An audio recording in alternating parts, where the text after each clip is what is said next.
अध्यक्ष महोदय, राज्यपाल महोदय ने अपने अभिभाषण में शहीदों का जिक्र किया, शहीदों के विचारों को आत्मसात करने का जिक्र किया, लेकिन मैं कहना चाहता हूं कि शहीदों के उन्हें माला चढ़ाना, उनके विचारों को आत्मसात करने से कहीं ज्यादा जरूरी है शहीदों को सम्मान देना।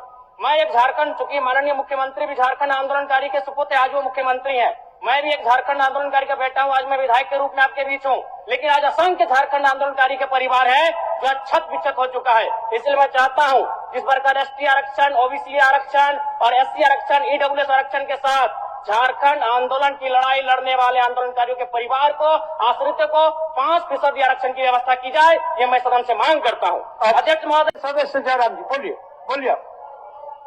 बोलिए आप बोलिए।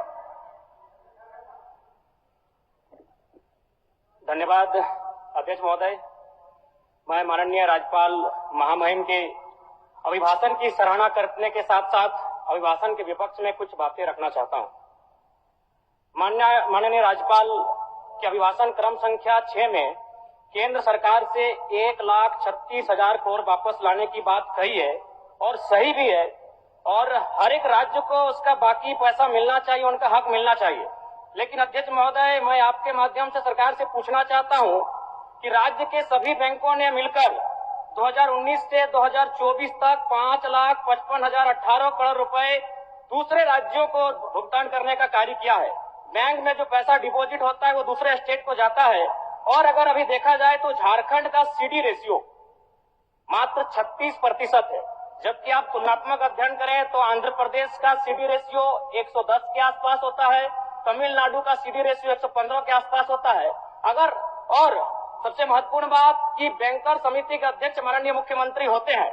अगर इस पैसे को हम लोग बचा के अपने राज्य में ले आते हैं तो लोन के माध्यम से यहाँ के युवा, यहाँ के महिलाओं को अगर निर्गत कराते हैं तो बहुत बड़ी समस्याओं का निदान होगा। इसलिए मैं चाहता हूं कि सत्ता का ध्यान इस ओर आकृष्ट हो। मैं आगे अध्यक्ष महोदय, राज्यपाल महोदय ने अपने अभिभाषण में शहीदों का जिक्र किया, शहीदों के विचारों को आत्मसात करने का जिक्र किया, लेकिन मैं कहना चाहता हूं कि शहीदों के उन्हें माला चढ़ाना, उनके विचारों को आत्मसात करने से कहीं ज्यादा जरूरी है शहीदों को सम्मान देना।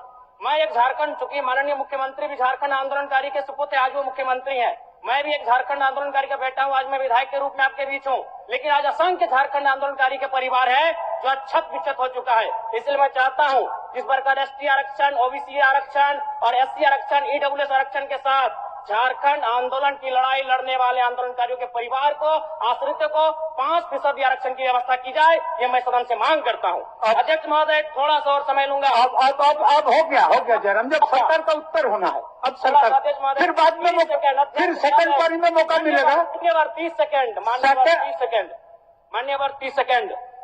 चलिए बोल लीजिए।